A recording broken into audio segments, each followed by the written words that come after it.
Day 9 of our road trip from Alberta to Missouri. Today we got to hang out with Tommy and Lisa for the day.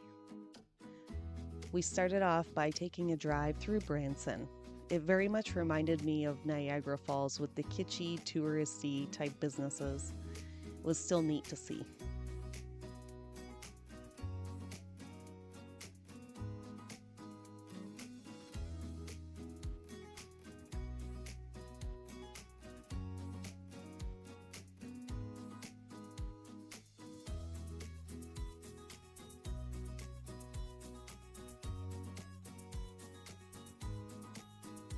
Then we went off to Top of the Rock.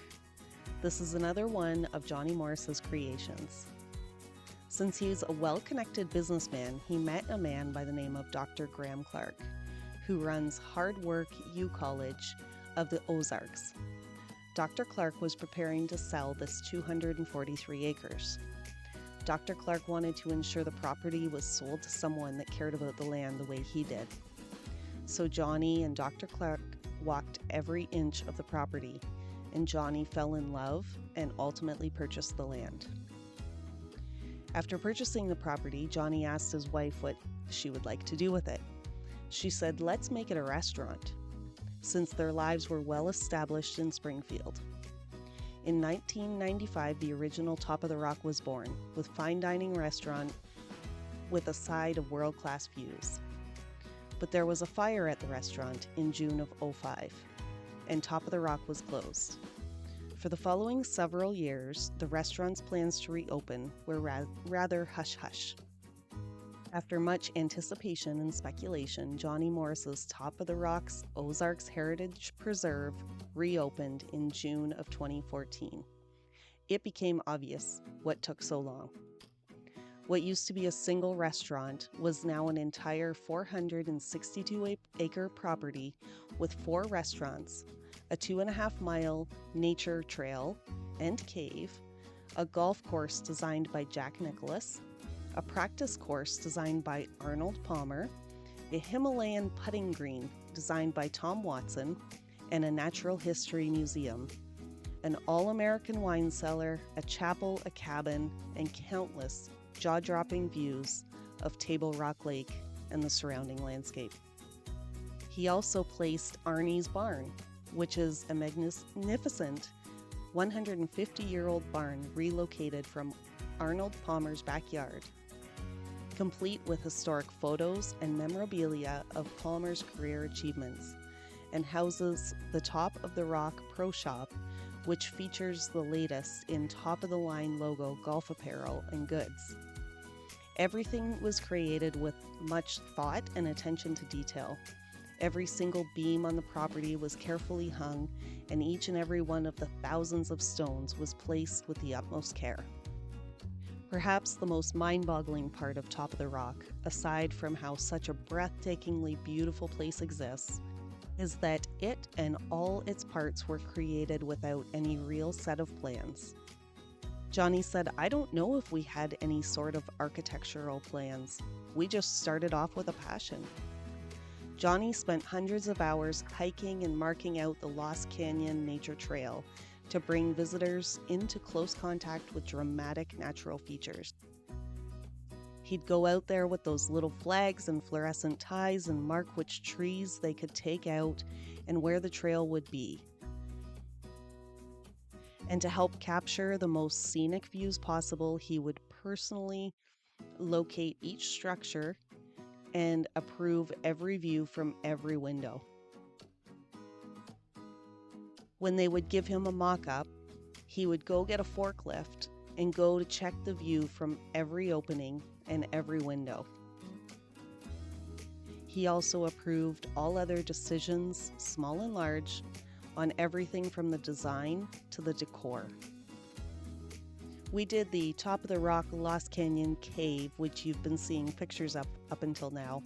It's a 2.5-mile journey on a golf cart, and we got to explore Top of the Rock, Lost Canyon, and Nature Trail. You see this beautiful trail, and there's lots of rock formations, waterfalls, and views of Table Rock Lake. There's also a bat bar in the cave that, of course, we stopped for a few drinks.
After the golf cart tour, we went over to the Natural History Museum.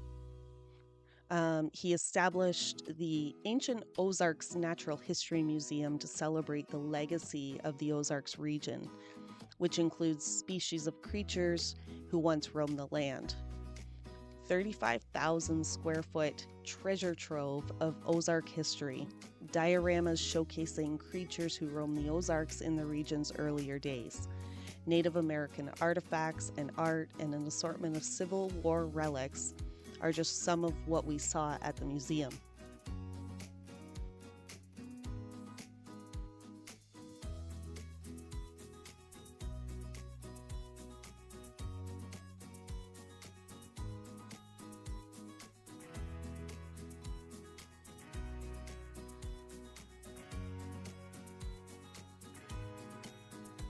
Then we went down to Branson Landing for the evening, which is a scenic boardwalk around 1.5 miles long on Taneycomo lakefront, with over 100 shops and restaurants, and a $7.5 million water and fire spectacular in the middle of town square.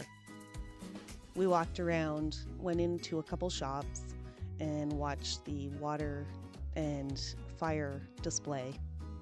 We stopped for dinner at Paula Deen's restaurant. If you've never heard of Paula Deen's, it's a family-style restaurant, which is something we don't see here in Canada.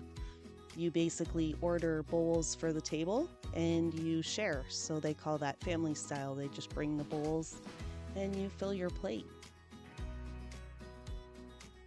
Overall, we had an amazing day. It was fantastic to spend time with Tommy and Lisa. And we have to get to bed because we have an early morning in the morning.